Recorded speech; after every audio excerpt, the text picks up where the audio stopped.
বহুতো বিদ্যালয়ে এবাৰ মিড ডে মিলৰ যেটো পইচা মিড ডে মিলৰ যিখিনি কষ্ট সেই কষ্টখিনি আগৰ তুলনাত বহুত বিদ্যালয়ে কমকে পাইছে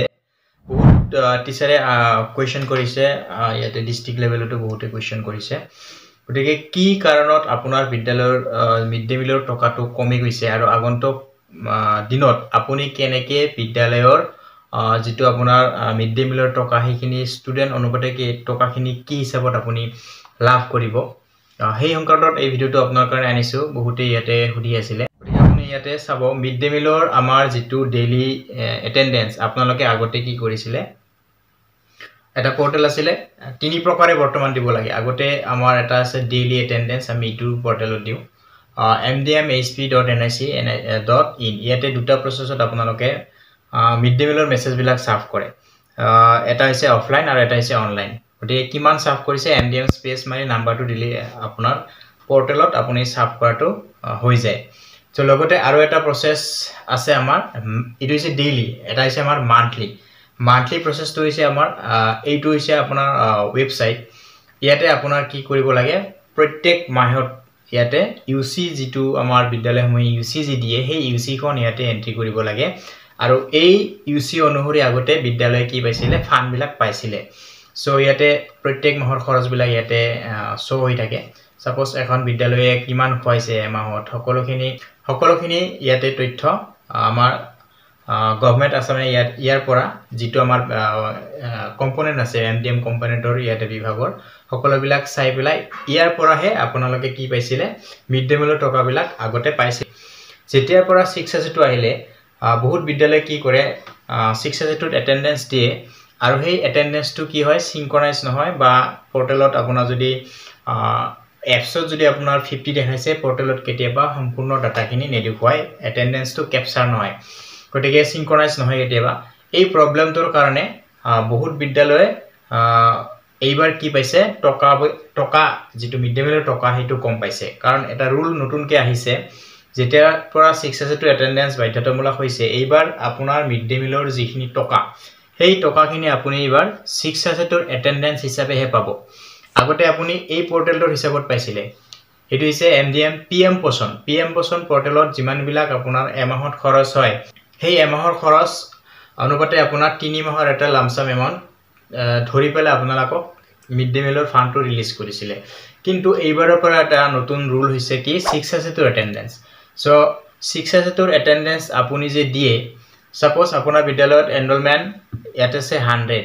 আপোনাৰ ডেইলি এভাৰেজ এটেন্ডেন্সটো চাই লব কেতিয়াবা যদি আপোনাৰ এটেন্ডেন্স 20 জন দেখুৱাইছে কেতিয়াবা যদি 30 জন দেখুৱাইছে কেতিয়াবা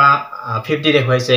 অৰ্থাৎ আপোনাৰ বিদ্যালয়ৰ এটেন্ডেন্স 6 টোৰ এটেন্ডেন্স এদিনো আপোনাৰ 100% এটেন্ডেন্স দেখুৱা নাই যাৰ বাবে এইবাৰ কি হৈছে আপোনাৰ টকাটো কমি গৈছে যেহেতু এভাৰেজ এটেন্ডেন্স আপোনাৰ ষ্টুডেন্ট অনুপাতে এদিনো ইয়াতে 100% সাকসেসফুল ইয়াতে 100% এটেন্ডেন্স আপোনাৰ এদিনো হোৱা নাই যাৰ বাবে যেটো আমাৰ পোৰ্টেল আছে এমডিএম এছপিএম পোষণৰ পোৰ্টেল আৰু 6 টোৰ যেটো আমাৰ পোৰ্টেল আছে দুটাৰ মিলি পেলাই আপোনাৰ 6 টো পোৰ্টেলক গুৰুত্ব দিছে আৰু 6 টো পোৰ্টেলৰ এটেন্ডেন্সটো এভাৰেজ কৰি লৈ পেলাই সেই বিদ্যালয়ত কি কৰিছে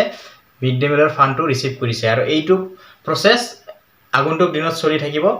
আৰু বিদ্যালয়সমূহে অতি গুৰুত্বপূৰ্ণভাৱে আপোনাৰ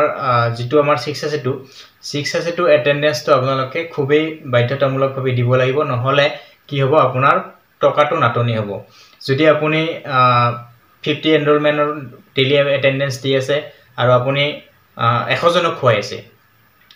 অৰ্থাৎ আপোনাৰ এটেন্ডেন্সটো সাকসেসফুল হোৱা নাই 100 জনক খুৱাই আছে তেতিয়াহলে আপোনাৰ যি 3 মাহৰ পইচা দিছে সেই 3 মাহৰ পইচা আপোনাৰ এমাহ বা 1.5 মাহ খুৱাতে আপোনাৰ শেষ হৈ যাব গতিকে এটেন্ডেন্সটো খুবেই গুৰুত্বপূৰ্ণ সো ইটো পোৰ্টেলত আপুনি ডেইলি এটা মেছেজ দিব লাগিব এমডিএম আপুনি খুৱাইছে না নাই এমডিএম স্পেস মাৰি নাম্বাৰটো দি দিব আৰু অনলাইনৰ জৰিয়তে লগইন কৰি পেলাই আপুনি ইয়াতে মিড ডে মিলৰ মেছেজটো দিব পাৰে লগইন কৰিব সিম্পলি লগইন কৰিলে ইয়াতে আপোনাৰ নাম্বাৰটো বহাই পেলাই সেভ মাৰি দিব এটা হৈছে প্ৰত্যেক মাহৰ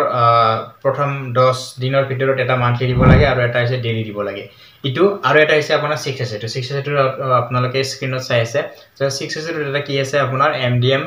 এটা অপচন আছে সেই এমডিএম অপচনত গৈ আপোনাৰ ডেইলি ষ্টুডেন্ট এটেন্ডেন্স যদি 100 হয় আৰু সেই 100 জনক আপোনাৰ মিড ডে মিল খুৱাইছে না নাই ইয়েস আৰু নো তাতে দুটা অপচন আছে আপুনি যদি খুৱাইছে ইয়েস অপচনটো দি সাবমিট মাৰি দিব গতিকে এইখিনি আছিল যাৰ কাৰণে বহুত বিদ্যালয় এটেন্ডেন্স যেটো সাকসেসফুল নহয় 682 তাৰ কাৰণে আৰু কিছুমানে ইগনোৰ কৰে কথাটো সত্য বহুত বিদ্যালয় কি ইগনোৰ কৰে যাৰ ফলত এটেন্ডেন্স তেওঁলোকৰ কমি যায় আৰু মিড ডে মিলৰ পইচাটো তেওঁলোকে নাপাব এতিয়াৰ পৰা গতিকে 682 এটেন্ডেন্স তো খুবেই গুৰুত্বপূৰ্ণ আপোনালোকে গুৰুত্ব সহকাৰে লব 682 এটেন্ডেন্স যদি নহয়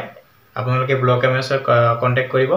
ব্লক এমএছে যিখিনি প্ৰবলেম আছে আপোনালোকৰ সলভ কৰি দিব নিশ্চয় যদি নোৱাৰে তেতিয়াহলে ওপৰ লেভেলত পঠাব গতিকে আপোনালোকে এতিয়াৰ পৰা 682 attendance mid day meal sub যদি কৰিছে তাত ইয়েস দিব এটেন্ডেন্স আপোনালোকে দিয়াৰ পিছত সিনক্ৰনাইজ কৰিব আৰু পৰ্টেলত গৈ পেলাই এটেন্ডেন্সটো ইকুৱেল হৈছে না এটো ম্যাচিং কৰিব আৰু এই পৰ্টেলত আপোনালোকে ডেইলি এটেন্ডেন্সটো দিব তিনিটা প্ৰসেছত আপোনালোকে এইদৰে ডেইলি মিড ডে মিলৰ মেছেজ বিলাক আপোনালোকে দিব লাগিব